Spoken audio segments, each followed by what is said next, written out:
Good morning, everyone. Good morning. And it's great to see so many people have made it this morning after what was a fabulous evening last night.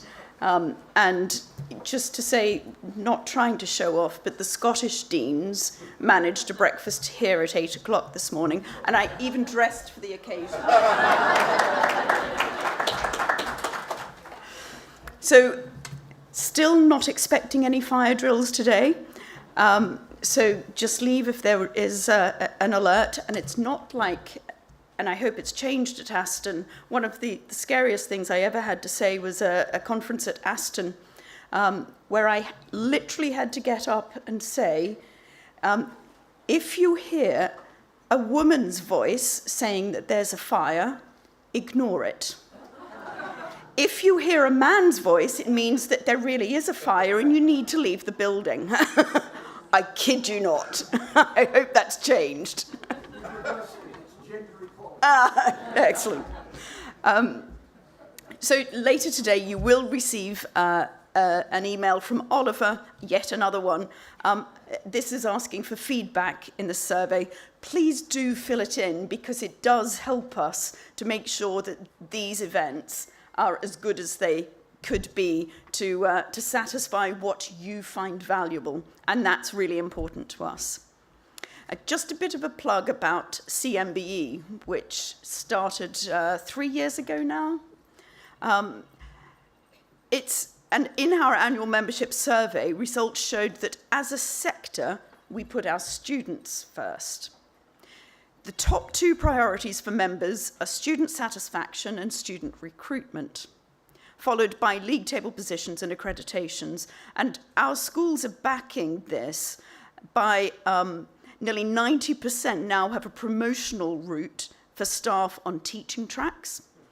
And despite an uncertain fiscal environment, 2 in 5 schools have increased their development budgets to support teaching faculty.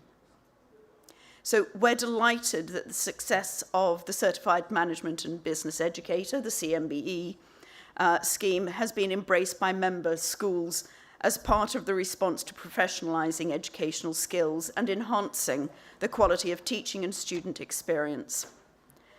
1 in 20 business and management academics in the UK, we're not quite at world domination, we're working on it, now hold a CMBE, and there are CMBEs in over 34 countries worldwide. 1 in 7 delegates at the conference today hold CMBEs. And just another plug, and for anyone who doesn't know Barney, can you stand up? If you want to look at getting your entire faculty, or at least a good majority of them, involved in signing up on a school basis, speak to Barney and he'll bite your arm off. So that's it from me. Over to Robert.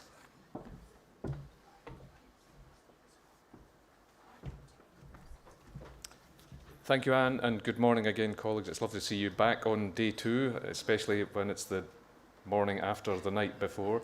It's lovely to see you. I hope you enjoyed day 1. I thought it was just a fabulous event, fabulous speakers. I was really struck as I reflected last night on the things that we heard in the morning yesterday in the equivalent plenary panel, where we had our feet held to the fire a little bit by some of our speakers about the ways in which our curriculum needs to be uncluttered in order to bring it up to date with the challenges that we all face in every part of our life. And that reminder from Baroness Wolf of Dulwich that it's not just about corporate boardrooms, it is about smaller organisations and public organisations. And so I thought that was a really great challenge. And today we're going to move on to the theme of sustainability, which just every news bulletin you watch has somebody from some sector that you've not thought about saying, I've never had to deal with this before. And I can't help feeling that despite the cost of living crisis being bloody awful, frankly, that it is encouraging us to think deeply about the step change we will all need to make in the way in which we live and organise and deliver our services in order to be more energy efficient when the reason for the short-term cost of living crisis has gone away and the not quite so medium-term planetary crisis is still with us. So I'm sure today will also be a fabulous session. Please, as Anne has said, use the feedback form to tell us what you've enjoyed most so that we do more of that next year, and use the question facility on the app to log questions and to vote up the questions you're most interested in. So my only other duty this morning is to introduce my colleague Eleanor Shaw, who's going to chair the first panel.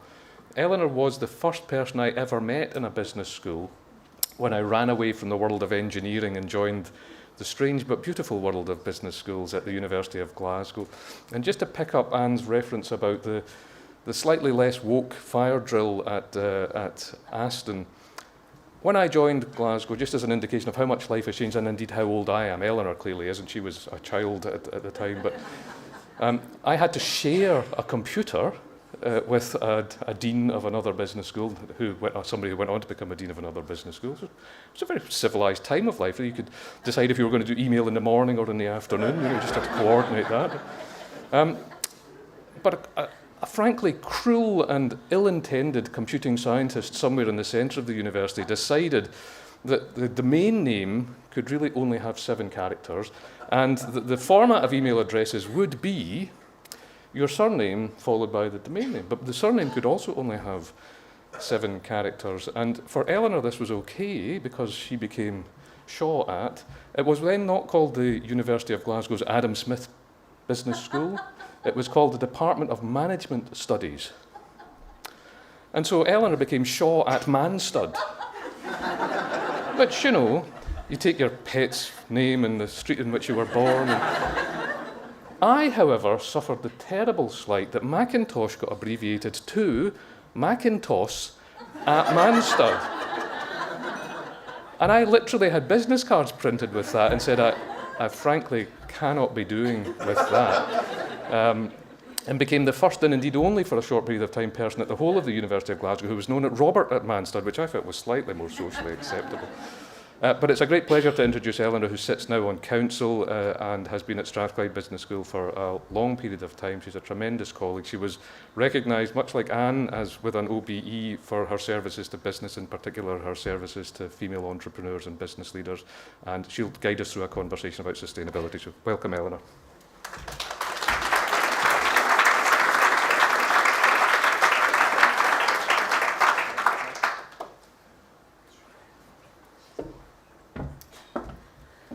Well, thank you, Robert. I was really, really worried about what you were going to say there. So I'll slip you the 20 quid later for not really revealing too many secrets. So good morning, everybody. And I must admit, it's great to see such a fulsome room. As I was preparing to head home last night, I did hear a couple of comments that were along the lines of, what time is the session tomorrow? 9:20? Nah, we can get there about 10, that'll be okay. But you haven't, most of you haven't done that, and you're here. So all we have to do is boo or point to anyone who decides to come in round about 10 o'clock, because we know what they've decided to do. Anyway, it's lovely to see so many of you here, and for us to be talking about such an important issue. I was listening, as many of you would have been this morning, to the news, well, yesterday and again today, and of course Just Stop Oil are creating, as they see it, just havoc. My son is studying journalism, and he chose the pouring of the tomato soup onto the Van Gogh as a pseudo event, and we've been debating in the House the merits of pseudo events. So whether we like it or not, we are in the middle of an emergency crisis, and it's not going to go away unless each of us and our institutions and many others play our parts and take action and do something about it. So it's really fantastic that we're opening up today's session by talking about transitioning to sustainability, business schools and a global imperative. Please allow me to introduce you to our fabulous panel. With us, if I work from the far end, we have Professor David Grayson, CBE, Emeritus Professor of Corporate Responsibility at Cranfield School of Management. Welcome, David.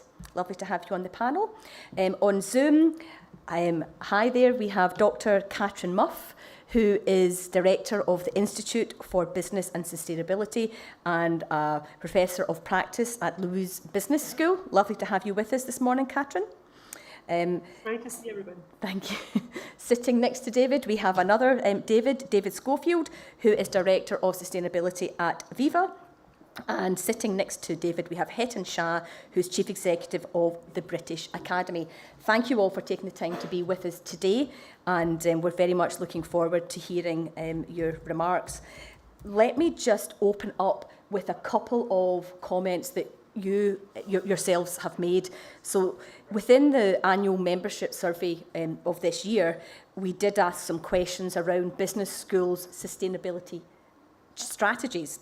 And just some top-line figures, 83 of you responded, or who did respond, reported that you had some type of sustainability strategy in place at your school, either set by the school itself, or I think more likely for many of you by the university. More than half of the schools that responded said that they have had policies explicitly linked to sustainable travel in place. Personally, I thought that would have been a higher figure, but there we go. That might be something that we talk about. Nearly 2/3 of respondents answered that their school's sustainability policy is set at university level. And 9% of you answered affirmatively that when asked about your school strategy for recruiting international students and if it had changed as a result of sustainability objectives. I think nobody will be surprised, given Anne's opening remarks this morning about key KPIs for the sector. No was the answer. No, we're still continuing to do that.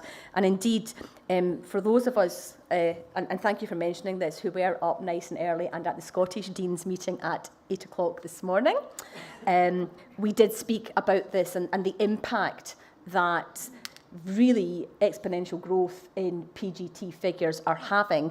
What we didn't speak about this morning, and it does give us food for thought, of course, is the sustainability impact of that type of market segment, let's say.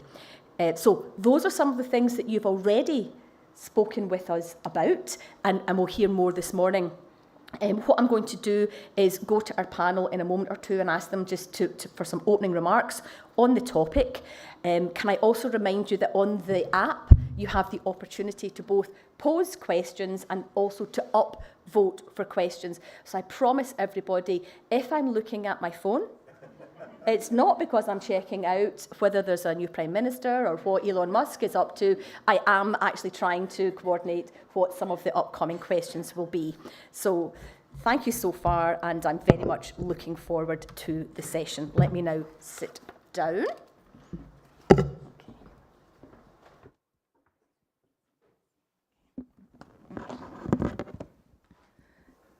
Yes, working. Great. I'm going to suggest that we go from David, first of all. Is that okay? Super. David, just some opening remarks, please. So it's 30 years ago this year, long before I ever imagined that I would one day end up actually teaching in a business school myself, that I was asked to give a guest lecture at Durham University Business School. And the topic of the lecture was what business schools should be teaching about business and society. And of course, in those days, we were talking primarily about how businesses might contribute to social and economic regeneration of local areas and to community and charitable causes and so on. And in the 30 years since then, we've moved on enormously, both in our understanding about what we mean by the interrelationship between business and society and what business schools around the world are already doing about it. In terms of business and society, we're no longer talking just about community involvement or CSR, having some good works projects and employee volunteering and charity of the year and so on. We're talking much more fundamentally about what responsibilities businesses take for their social and their economic as well as their environmental impacts, both negative and positive. And I particularly like the definition of Professor Colin Mayer from the Said Business School about the purpose of business being about finding profitable solutions to the problems of people and planet, and crucially, not to profit from doing harm. In other words, businesses internalizing their externalities to generate true profits over time. So that's I think, the evolution of our thinking and our understanding about the role of business in society. And similarly too, we've moved from the idea that business schools might get away with doing a guest lecture from time to time, or maybe having a optional elective in an MBA program or something, to what I hope we're now starting to understand. And those figures were very interesting. I hadn't heard them before, but yes, some good progress, but my goodness, how much more still to do? Because what really is our end goal? Because if we are trying to learn a little bit from the role and the way that business has evolved, we're surely now talking about having a core sustainability strategy for our institutions, which progressively becomes the strategy of our institutions, encompassing our research and our teaching and our practice in terms of advisory work with client organizations, whether those are companies or public sector agencies or NGOs, and also in our core operations as significant local employers and customers and suppliers of services to students and other customers, and also, of course, being good neighbours.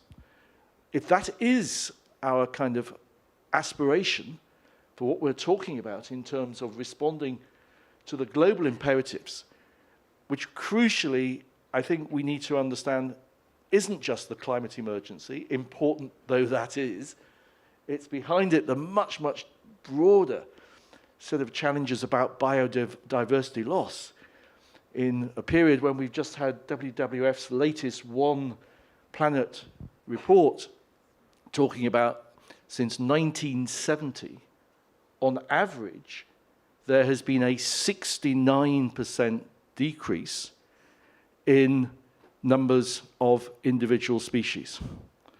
And that, of course, is an average, so some species have declined much more dramatically. So climate emergency, yes, biodiversity challenges much more broadly, but just as important are the challenges from hyperglobal inequalities, of which cost of living increase is one of the most immediate sets of issues. So I think we've got to get that much more holistic understanding of sustainability across to many more organizations, including ourselves. I'm intrigued by the way in which, for example, in the University of Virginia in the United States, back in 2014, they ripped up their traditional MBA and developed a sustainable entrepreneurship MBA. In my own institution in Cranfield, we've made sustainability one of our 4 core corporate strategic themes and objectives. And I'm delighted that one of the innovations that we've done is around a master's in sustainability, which links to modern apprenticeships, which is virtually all online over a 3-year period. Students will only come to campus on 3 occasions for not summer schools, spring schools in March, and will do most of their learning virtually, linked absolutely back to the way in which they are doing sustainability jobs back in their own organizations. And we're already, in the first few months, seeing wonderful examples of impact straight away in those organizations. And I was learning last night about the way in which Cardiff Business School, back in 2015, I think it was, committed to be an institution working for public value. So we have some interesting models, I think, to learn from, and I'm sure we'll explore some more during the course of the panel. David, thank you very much, David. What a jaunt through 30 years and how things have changed. And thank you for reminding us climate emergency, biodiversity loss, and the polarisation of lived experiences through cost of living, etc. So real big, grand challenges for us to be thinking about and considering. And in many ways, it goes to the DNA of universities, business schools, and all organisations as to what sort of organisation we want to be. So thank you for those opening remarks, David. Katrin, can I please now come to you for some opening remarks? Thank you. Oh, okay. Yes, good morning. It's a great pleasure to be here, and I so wish I was actually with you rather than doing this call from Switzerland. But greetings from Switzerland to everybody. And following up on what David was saying, and thank you, David, so much for framing the challenge for business schools in such a broad and important way. I'll follow on with that, and my focus or my contribution here will be I'll present a bit of the student voice, or let's put it that way, the way students can help business schools in their continued change and transformation process. Thank God we have moved on from just a few pioneering schools, as David has mentioned, to many schools now embracing a societal purpose and embedding that into the core of their purpose and their strategies. A decade ago, we were just a few schools that were integrating sustainability to the core of the various programs. In the meantime, we've come a long way, and I believe that we're at the very cusp at now seeing the mainstreaming of sustainability at business schools, as we see it in business and as we see it required in financial reporting at the market. So with this comes the question, how can now a business school assess their impact and whether what they're doing is truly relevant out there for society? And what I would like to offer as one way of measuring that is ask your students. Ask your students who are at the receiving end of all these great strategic ideas we have of embedding sustainability into various courses, into upgrading our pedagogy so that it is more experience-based, into supporting students, into reaching out to their local communities for engagement. Let's ask them how they perceive this transformation of the educational process. As we know, this is not done in one day. This requires an ongoing effort, but also let's ask them how they perceive how business schools are walking the talk.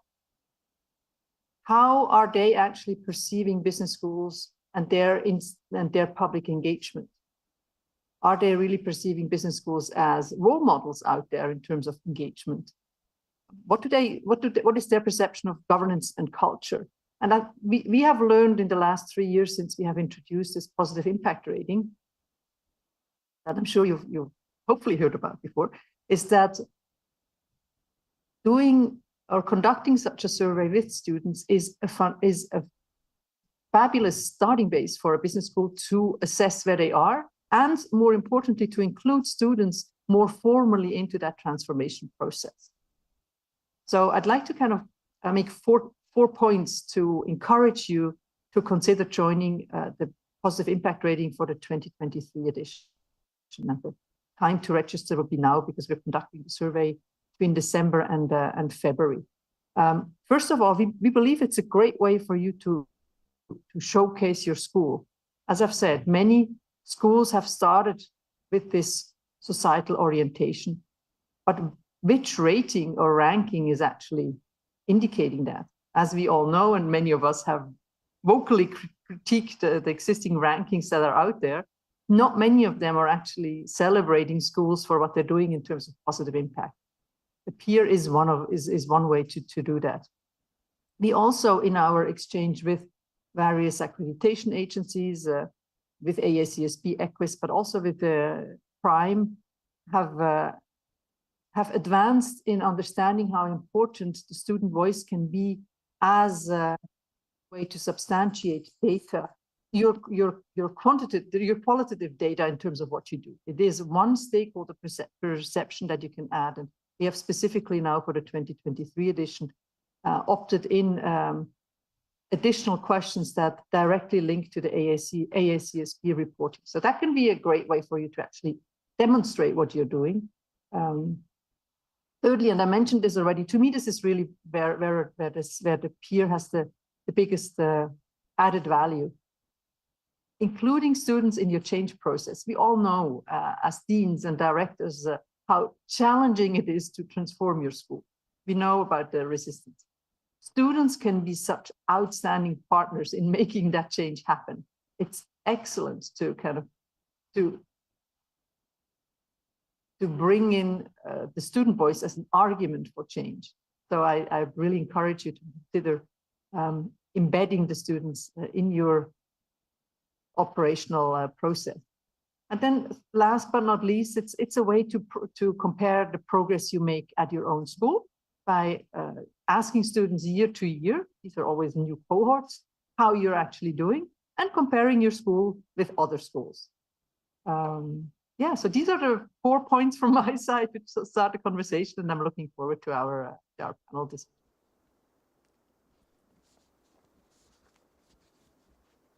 Katrin, thank you. Katrin, thank you so much for that.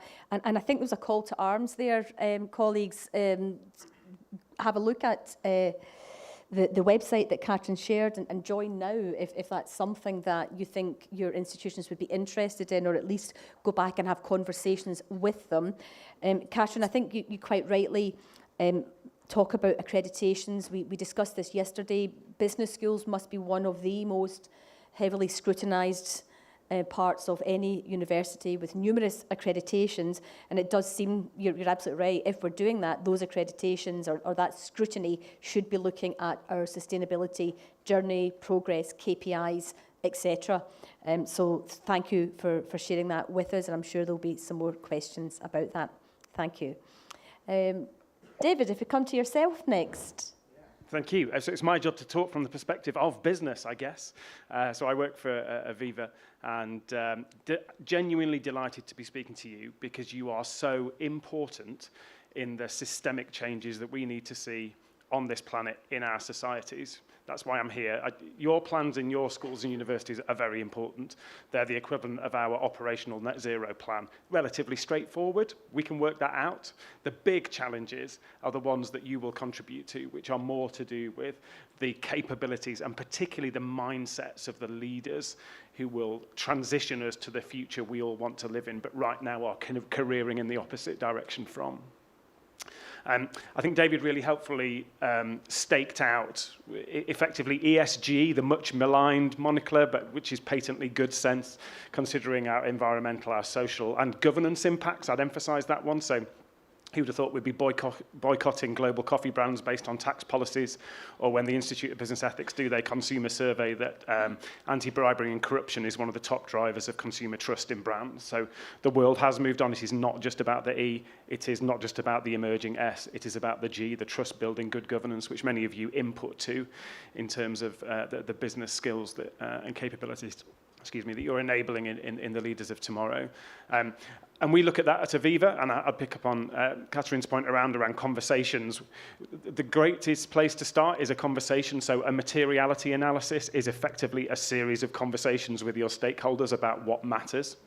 And from that, you can define the most material impacts on you and that you have on these ESG issues, and then develop a strategy around that. So at Aviva, we have our sustainability ambition. And that means committing to being net zero by, and I slightly wint at this, 2040, so 10 years ahead of Paris. We don't know exactly how we're going to do that yet, but if we wait till it's black and white, it will be too late. So we're working right across the industry with people like the Net Zero Underwriting Alliance, Net Zero Asset Owners Alliance, to work out the methodologies and approaches that are required. We can't wait till it's all clear. So we want to be net zero for operations and supply chain by 2030, and then for our investments and wider underwriting by 2040. We're also committing to strengthen communities by making 10 million people more resilient to climate, financial and health and well-being shocks. By 2025, investing £10 billion in UK infrastructure, and we've already put 7.6 billion into green assets in the UK as well. So there's a lot about the kind of upside. It's not just the downside. So, for instance, we moved out from insuring fossil fuel power generation, and our renewables book is now worth much more than our fossil fuel book ever was. We went early on that, so we have a leadership position emerging in that market. It makes a lot of business sense. This is not about choosing between doing the right thing and making money. And I think you folk are vital in helping us understand that that is where innovation lies. That is where disruption comes from. And I was really pleased to hear SMEs mentioned earlier on. So yesterday, Aviva put out our first, what will be annual Aviva Climate Readiness Index, which looks at the climate readiness of the G7 plus Ireland. And that looks across, yes, mitigation, so reducing carbon, but also adaptation, resilience, the social impacts, just transition, those kind of issues. And it also looks at business readiness. So we commissioned some research which showed that of the G7 plus Ireland, the UK actually ranks 7th on business readiness. We're 3rd overall, but 7th on business readiness. And we have the largest gap between SMEs who say they are concerned about sustainability versus actually acting on that. So they do not actually yet have a climate transition plan, a net zero plan, nor do they have a plan that talks to the resilience that they need in their business for these issues, which are impacting them, which are impacting their supply chain, etc. So it is a hugely significant area for business. It's one of our 4 strategic goals, and our CEO will tomorrow update the market on our results, and she will talk about 4 things. She will talk about customer, she will talk about growth, she will talk about efficiency, and she will talk about sustainability.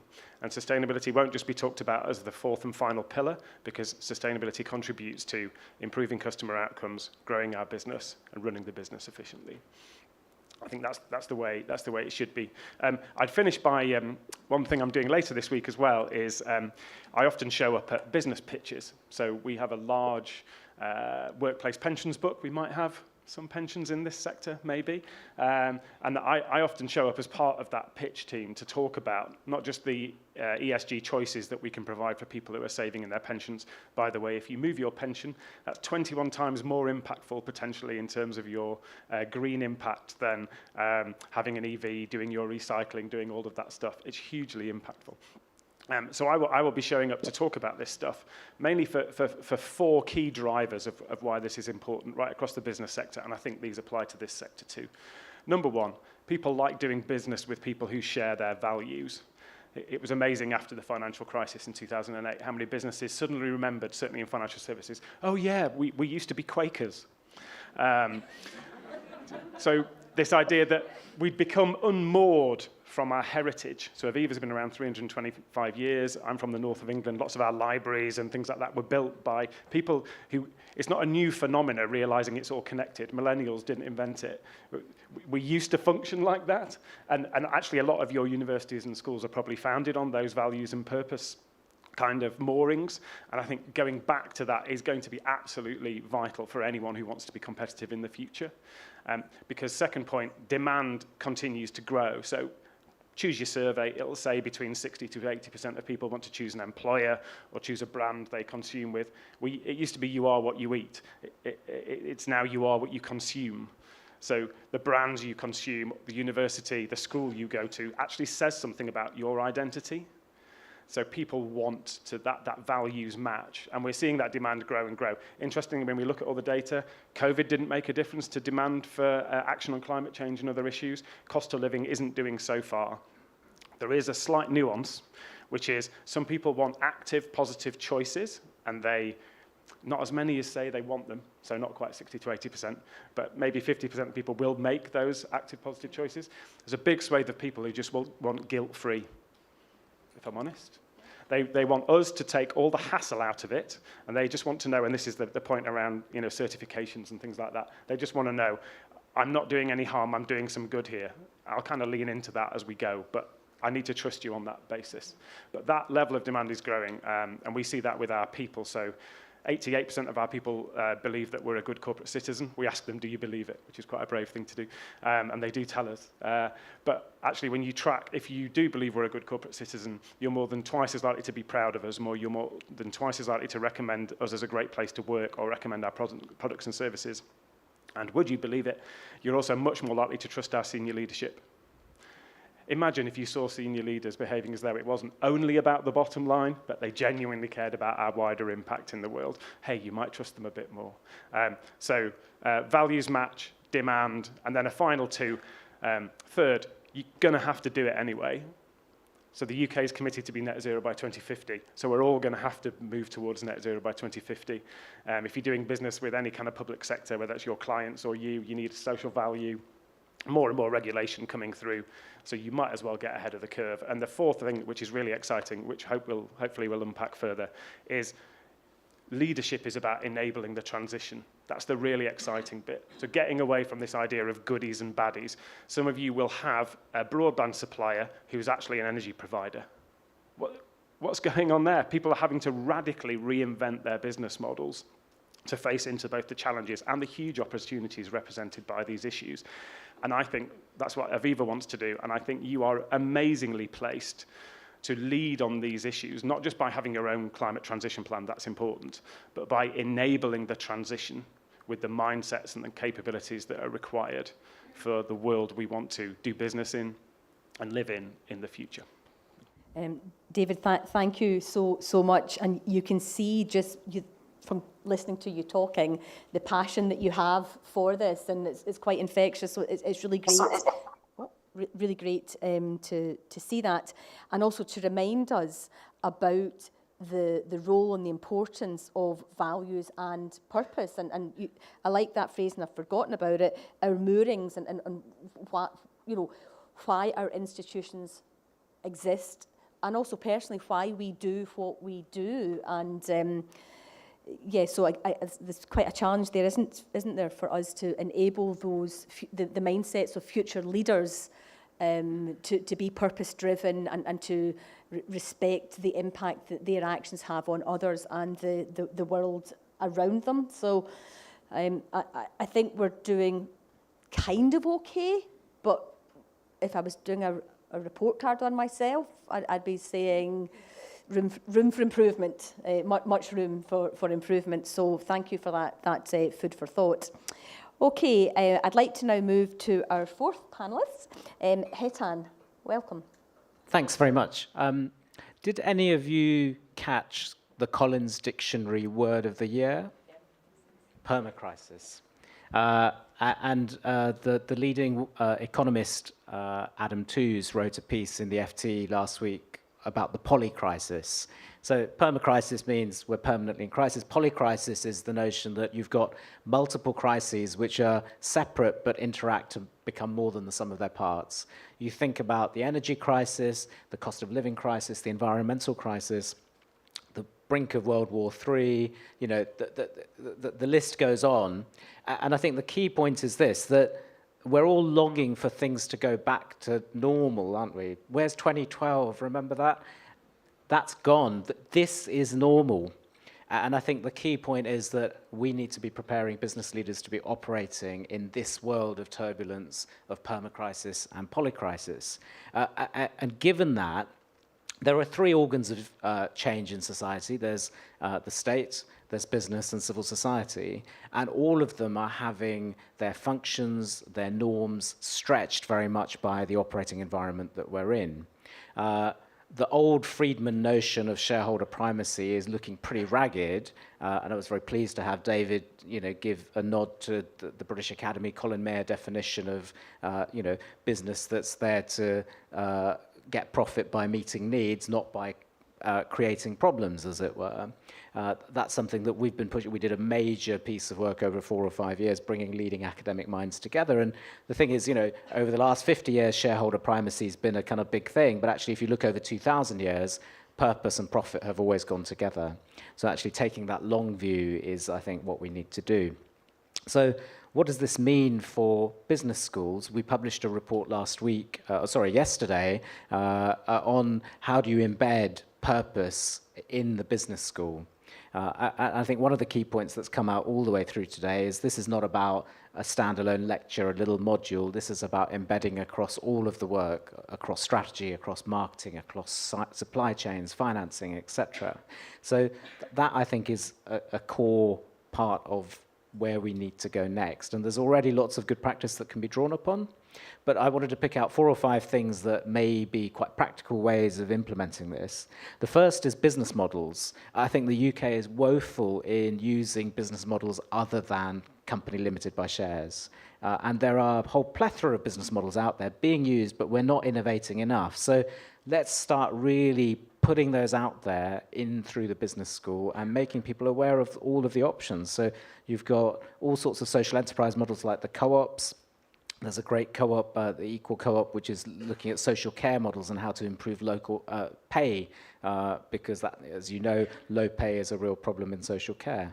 If you look at Glas Cymru, which owns Welsh Water, this is neither public nor private. It's a company limited by guarantee, so there's no shareholder profit, but it's not part of the public sector. Riverside, which is a hydrogen-powered cell battery company for cars, has set up 6 custodian organizations, each representing a different stakeholder, who then appoint the board. It's a for-profit company, but it has representation from future generations and so on. So there are all these models out there, but we don't talk about them. Okay, B Corps is now sort of in the vague consciousness, but there's a lot more. And business schools, I think, could really be embracing this opportunity. Secondly, I think experiential learning. We're already moving, I think, in that direction, but certainly something that came out through the roundtables that we held is that this, I think, giving students that real sense of here are the challenges in real life. How are you going to both increase sales and reduce carbon footprint? This is something that you're having to grapple with in real life. Let's give that to the student to think about. And it's about promoting that kind of systemic thinking and a completely different mindset from the traditional linear model. Third, I think, is kind of growing on the civic university model that is already out there. What are you doing in terms of your local engagement? What are you doing with the entrepreneurs in your area as against just thinking about this in a very abstract way? And then I think there's something about learning from civil society. The old cliche of charities and social entrepreneurs need to become more businesslike can be turned on its head. Actually, social organizations are having to manage multiple bottom lines, which are incommensurable. And actually, businesses are now having to learn how to do that. And there's a lot of knowledge tucked away in other places, which I think we could draw on. And whilst you're at it, you could reformulate the way that you think about the state as well, because all of these organs are shifting. The notion that regulation is a barrier to business is completely wrong. We've got to reframe this, as you were saying, about the way that we think about tax, about innovation, smart regulation, and so on. And if business schools can promote that mindset of seeing the state in a new way and a healthy dynamic between business and regulation, I think that would be very positive. And then finally, let's reconceptualize and fully understand the nature of the economy that we're working in. So increasingly, we're living in an intangible economy. In other words, we're not just investing in plants and machinery and buildings, we're investing in software, in data, in brands. And this is changing the very nature of business. And I don't think that economics or business schools have quite necessarily caught up. And, we need to bring that to our students. So what does this mean? There are enormous effects of scale. If you are Google and you're first to win that race, it's then very, very hard for anyone else to break that. So it leads to monopoly trends on the one hand, which increases inequalities. But on the other hand, this move towards a more datafied world possibly brings sustainability benefits as well, which we could capitalize upon. It also, we're talking about governance, raises a whole new set of data ethics issues. As you start, using algorithms to decide on your insurance prices, what are the sorts of questions, how far is there a kind of black box racial profiling that's going on underneath it, intended or otherwise. So I think this is opening up a completely new set of questions, and we've got to ensure that future leaders are prepared for operating in this world. It seems to me that business schools are already doing a great deal of thinking in this area, but we need a step change, drawing upon all the great practice that's already out there, but to embed purposeful business all the way through the curriculum and prepare leaders for this permacrisis world that is now the new norm. Hetan, super. Thank you so much. So, colleagues, I think we're hearing it loud and clear from across the panel. Purpose, values, reminding ourselves that the focus on shareholder value is actually a relatively recent thing, and that there are other options, and perhaps we should be seriously thinking about, I suppose, the models, the toolkits, the theories, the frameworks that we're discussing in our business schools, and shifting them as you're suggesting. So thank you, lots and lots of food for thought there. We will now go to the Q&A section of the discussion. So we do have some questions here on the app. If I maybe start with one, and then if somebody could please take a mic. Warren Harrison, if you can just show us where you... Well, let's just go straight to Warren then, because you've posed a question. Has anyone got a mic that can go to Warren? Or you can shout if you want, it's fine. Thank you, Anne. It was a question around whether business schools need to solve, given the importance of this issue you've all so well outlined, whether business schools really need to start working much more interdisciplinary within their own organisations, that we can't do it by ourselves, and probably transdisciplinary beyond our organisations as well. David, do you want to go first? Absolutely. I mean, it's so many of these wicked issues defy sort of simple, neat compartmentalization. So I think getting, for instance, teaching cases, which can be used from so many different aspects. I spent a day a couple of weeks ago in a remarkable smaller business in Billericay in Essex, ground control. It's in things like maintenance and sort of gritting and basic things like that. But the owners have set themselves the goal of doubling the size of the business in the next 5 years, and they have said their route to doing that is putting sustainability at the heart of the business. They've become a B Corp, and indeed how I found out about them was through an article that one of the owners had written in the Times about why they become a B Corp, i.e. a benefit corporation, how they'd done it, what it meant, what the difficulties were, what they saw as the real advantages going forward with different stakeholders. And I mean, I'm going at that particularly from what can you learn from the culture of that organization that's reinforcing it all, but you could do it from a marketing perspective, you could do it from a strategy perspective, you certainly could teach it from a leadership perspective, and so on. So, first of all, interdisciplinary within the business school, but critically, and especially those business schools which are part of broader universities, where can we draw on the expertise of other parts of the university? So, one of the great advantages I've always felt for Cranfield, without flying the one specific flag too much, but is the fact that we are a business school within a university which has got leading edge science and research going on in fields like water and hydrogen technologies and so many other things. And so the sustainability mastership that I referenced is absolutely designed as a joint program between two different schools of the university. But of course, it's not just interdisciplinary across the university. Critically, it's also got to be doing much more strategic partnerships, both with businesses like an Aviva or a ground control, but also, as Edmund was saying so importantly, with other parts of society as well, and thinking about how we effectively co-design some research, how we, and not just see businesses, for example, as some nice source of money to top up an ESRC grant or whatever it might be, but to genuinely go into partnerships. And I think we need to in order to do that, and I'd be interested in what David has to say about this, in order to do that, I do think we need some change mindsets about understanding, if we're creating partnerships, what that partnership really has to be with a business or with an NGO, etc. Yeah. I'll follow up briefly, if you like. So I totally agree with David around, let's be really honest in this room. So getting tapped up to top up research funding is not much fun our side, and we can't show much from the investment.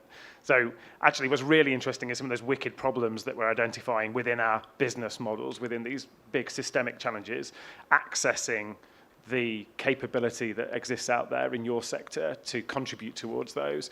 That's a kind of everyone genuinely wins outcome. So I'd much rather be having conversations on that basis. I think your insight is true on two levels. So that interdisciplinary approach improves the outcomes, and that is literally how businesses are increasingly shaping up. So to deliver our sustainability ambition, we basically run it like a big change program. So I don't run it all out of sustainability. It's owned right across every function of the business and every business unit, P&L, profit and loss bit of the business as well.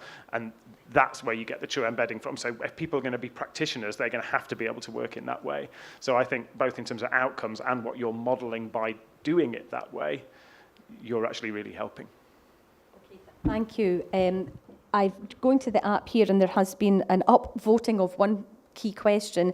Alex Hope has posed this question. Alex, perfect. If somebody can take the mic to Alex, that would be great. Thank you. Yeah, Alex Hope, Northumbria University. So we know from many years of organisational research in sustainability that often those companies at the forefront tend to have chief sustainability officers or sustainability directors at C-suite level, you know, sitting right at the top of the business. So the simple question is, should universities do the same? Should we have perhaps a professional services director or but also from an academic point of view, PVCs for sustainability to manage that through our organisations? Can I go to Katrin, first of all, to ask Katrin's view on that, and then we'll come back to the panel if that's okay. Katrin, did you get the question, Katrin? Hi, Alex. Thanks. It's a great question. And as you know, in business, appointing a chief sustainability officer is one step of embedding sustainability into business. Ultimately, it will be truly integrated when every single employee considers sustainability as part of their job. And obviously, in business schools, it's similar. Many business schools already have, many universities have somebody who has a delegate role or an appointment for sustainability, and that may help in a first instance, but may not be able to be enough top-down power to make it happen. If I refer to the student survey, among the top 6 things that students ask their schools to start doing, 2 of them relate directly to what is being discussed here. One is to say, please help us develop practical skills for our future career as a sustainability leader. And secondly, please engage with external experts that have experience in sustainable business practices, not just in the corporate, but also in the wider society. And I think a great way for a business school to transform itself is to convene conversations with external stakeholders on critical topics in the region of the business school, and students to either co-moderate, facilitate, to hold that space, to contribute and learn, to write case studies from, or to draw lessons out in terms of how to combine this, how to achieve new sales and remain profitable and cover societal impact would be really important. So I think it goes beyond adding a sustainability expert and to translate it in such a way to the school that as many as possible participants of the school are touched with it. Because as we know, engaging with society adds an entirely new perspective to management. It means learning to engage with not just within your boundary that the business is in, but outside of your current business boundary to engage with external stakeholders. And that's a skill that is not typically featured in much of the business education. Katrin, thank you very much. I might go to Hetan to ask what your views on that question would be, please. Yeah, thanks. Leadership is obviously critical. I mean, isn't the question, shouldn't the Vice-Chancellor be the Chief Sustainability Officer, right? So, I mean, that's where these things come from. And if you appointed somebody else and the Vice-Chancellor didn't care, you know what happens, right? So I just, if I may, just wanted to pick up on the previous point as well about interdisciplinary. And my fear sometimes, especially within policy, is that government tends to think of STEM as a magic bullet. You know, when it comes to sustainability, we just need a new technological change and everything is going to go away. And we continue bang on about the insights from social sciences and humanities, not just about behavior change, not just about individuals, but about thinking about incentives, about structures, about politics, about culture.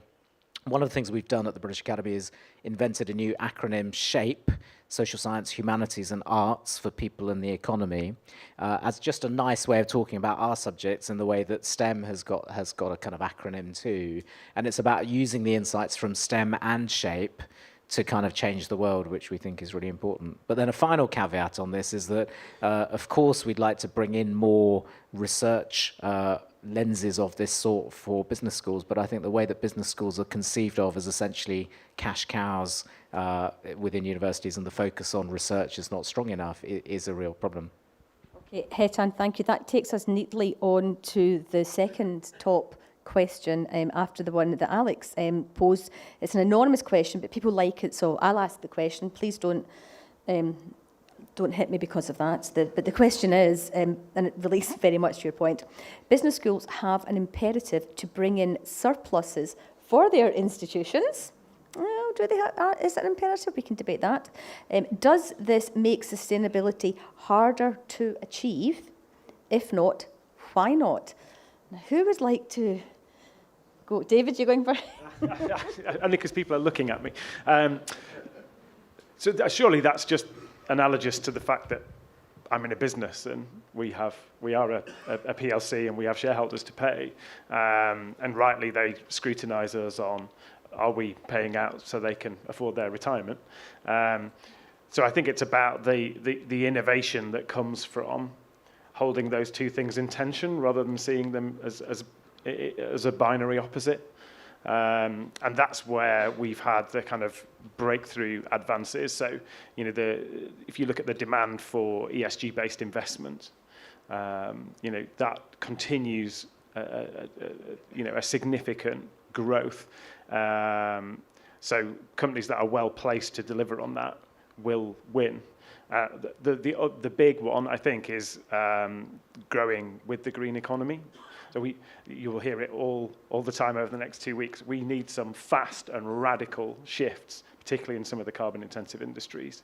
The people who unlock the technological solutions and the other solutions that will help that will win big. And actually, for a business like financial services, our interest is, so how can we enable that? Because then we win too.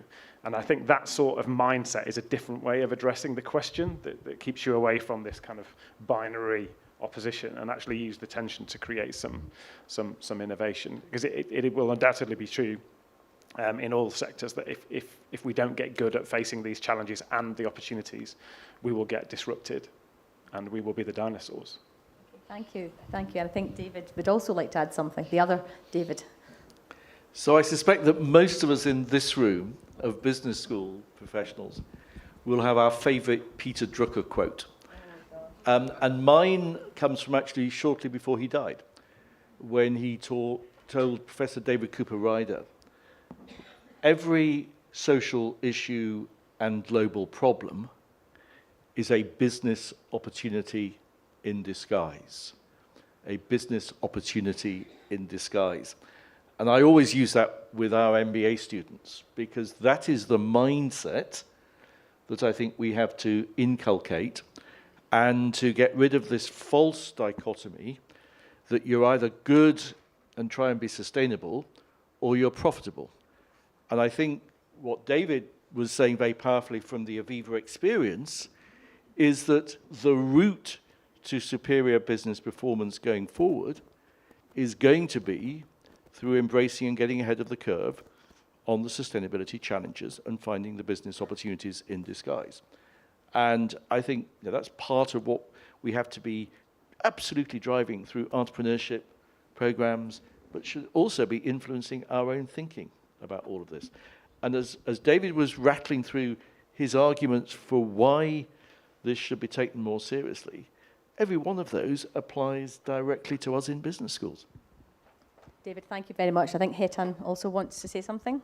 Yeah, thank you. I suppose the elephant in the room here is the massive reliance in the UK on international students, and what are their expectations of courses, and what does your Vice-Chancellor think their expectations are of courses? So, I mean, it feels to me right now the dynamic is that business schools are on the cusp of this radical change, but actually the university doesn't want to lose this income stream and is worried about how you might market yourselves. And so that feels to me to be the real tension here. I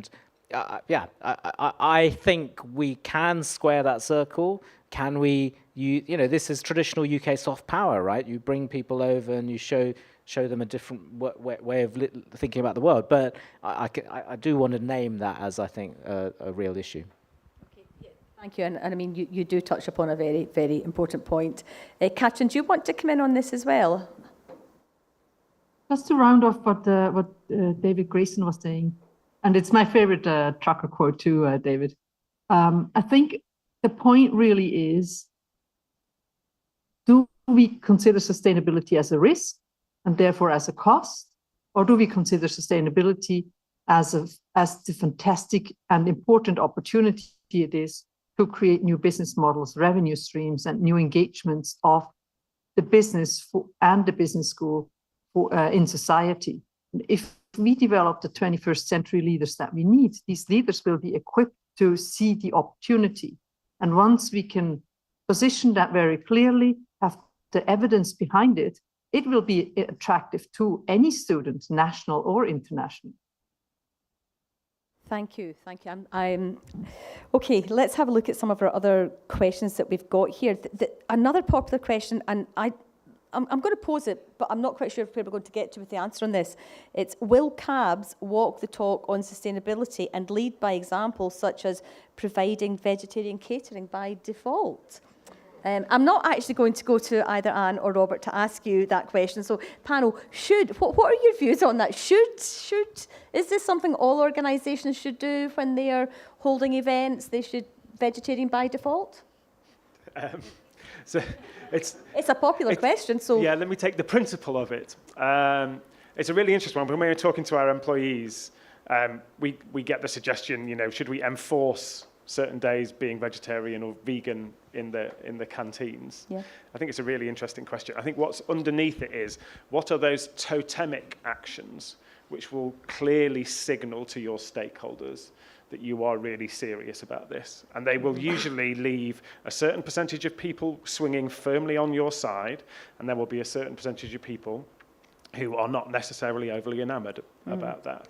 And I think what we see from a brand perspective increasingly is brands who are brave in those areas actually are rewarded for that long term, and it kind of unlocks a space for them to step into. So I think it's really worthwhile picking on a few iconic things that might actually be quite pragmatic. Yeah. Early in the change journey. Whether for you it's vegetarian catering, I'll let you guys answer that one. Well, I am going to go to Anne in a moment or two, but two things come to mind. One, you mentioned that actually moving your pension can actually reap many more your environmental impact can be so much bigger than if you buy yourself an EV. So dare I say that there might be quite a lot of virtue signalling. So people might want to have an EV, but it must be a Tesla. Okay. It can't be a Nissan Leaf. It's got to be a Tesla. So I do think there's probably quite a lot of virtue signalling, and we all go to dinner parties and we hear these sorts of things being discussed there. That's not what we want. We want that seismic change. We want that radical shift, and you know that there are likely to be multiple ways in which we can achieve that. But Anne, I think you said you were going to. I'm happy to respond, because the interesting thing was that we did ask for dietary requirements for the dinner. There were fewer than 10 people asked for vegetarian, despite that on the night, 40 people asked for vegetarian, which created a bit of an issue. But I'm just pointing out that, you know, 6 people voted for that question, plus the one person who posted the question. So I'm guessing they're the people who asked for vegetarian. But yeah, I just thought it was interesting to put it in context. Yeah, no, thank you, Anne. And I think David wants to come in as well. I'm certainly not going to get involved in internal dietary politics of the Chancellor ABS.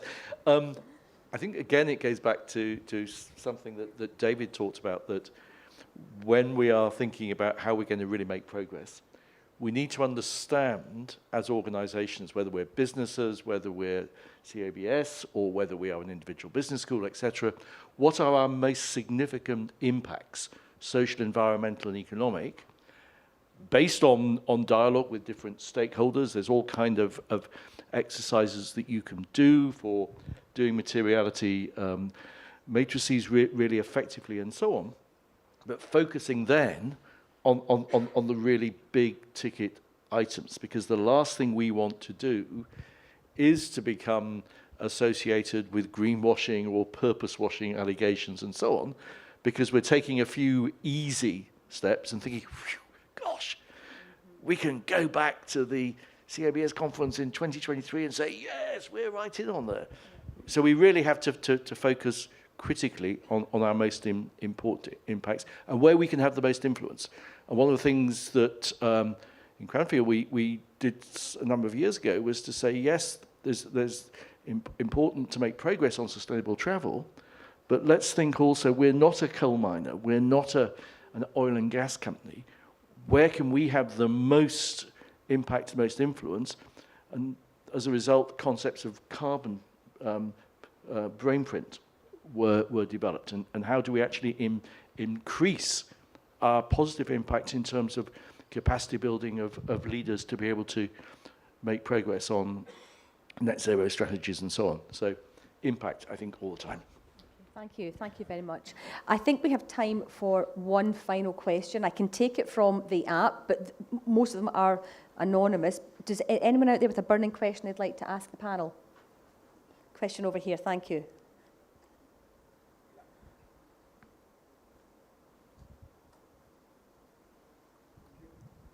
Right. So there is, if you look at the literature, if you look at the articles, there is always a tussle between is net zero, electrification, or hydrogen more important than circular economy, as more important than social sustainability. So there's a lot of, as you say, virtual signaling, or a lot of discussion is which one should the organization pay more attention to. Now with COP27 also, it's about carbon emissions, net zero, and supposedly everything is about electrification, which of course is going to be a problem in the future. So from a leadership perspective, and what we teach to business schools, because there's a big drive now for carbon literacy across the business school curriculum, across staff also being having the certification of carbon literacy and so on and so forth. So from that perspective, how do we decide what gets the priority? Because otherwise we're teaching all of this as a part of that curriculum. And from a leadership perspective, it's very easy to get canceled, because if you are saying, I'm going to focus on net zero, someone says, sorry, you're not focusing on circular economy, which is more important. So how do we handle this, as we go ahead into the future and train our business school students? Thank you. So I'm going to go to each of the panel, but I'm going to ask you for a very, very quick, rapid response. But I can see Katrin was wanting to come in straight away. So Katrin. Oh, this is such a good question. I would say in order to prioritize, it's an and answer, unfortunately. So it is important to prioritize on the systemic interconnection of all these issues. You cannot say one, it's not CO2 or biodiversity. It is understanding and equipping your students, your stakeholders, your staff to understand the systemic dimension of it, and to then decide for your own business, for your own business school, where your current impact is biggest. I think that there is no easy answer that goes. The systemic interconnection is key. Thank you. And if I work from Hetan down the panel, that'd be please. Yeah, I'd certainly agree with what's just been said. This is a teaching moment that actually there are no easy answers and you have to take responsibility, and that's the leadership dilemma that you're working within conditions of uncertainty. I think one of the other things from a kind of social science perspective is taking these concepts critically and saying, where did net zero come from? Where's circular economy come from? Do these add up? Why is and that's why I think the nice thing about purpose is that it's very broad and does enable these debates under quite a large umbrella. Thank you. Yeah, you absolutely agree. I think it's back to the materiality point. I think I'd like to see the basics of ESG well embedded across any management education. But they're looking at this room. This is the benefit of a garden of 1,000 flowers, is you will each have your own unique contribution to make. And my sector will be well served by you guys stepping into that and developing those specific areas of expertise, the specific contribution that you make, whether that's in the way that the humanities come together with these challenges, whether if you might be a leader on culture, you know, whatever that is, that's going to be really, really helpful. There's not an off-the-shelf solution. I'm kind of glad there isn't, because we'll get way beyond what off-the-shelf would have delivered if we genuinely grasp the challenge together. Great, thank you. David. Ferocious agreement, I'm afraid. So we've got to think, I'm sure, about how this changes fundamentally what we're teaching in strategy, what we're teaching in finance, what we're teaching in marketing, in supply chain and logistics, and so on and so on.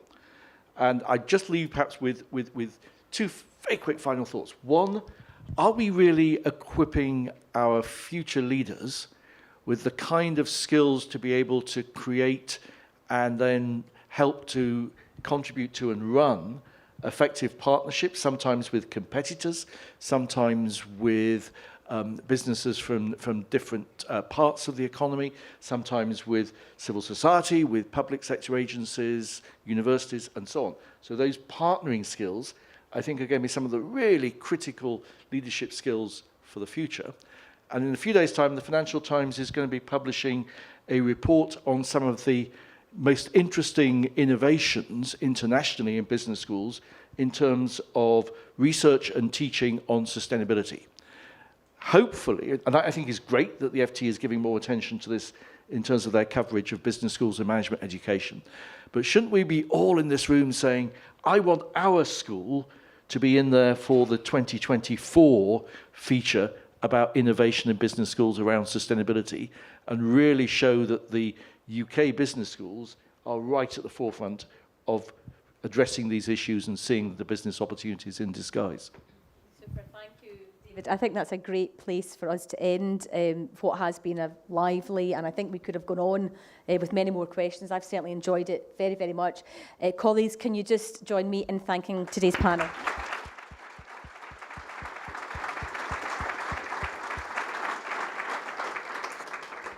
So I believe it's a break now, a little coffee break. So you know the drill, you know where the coffee is.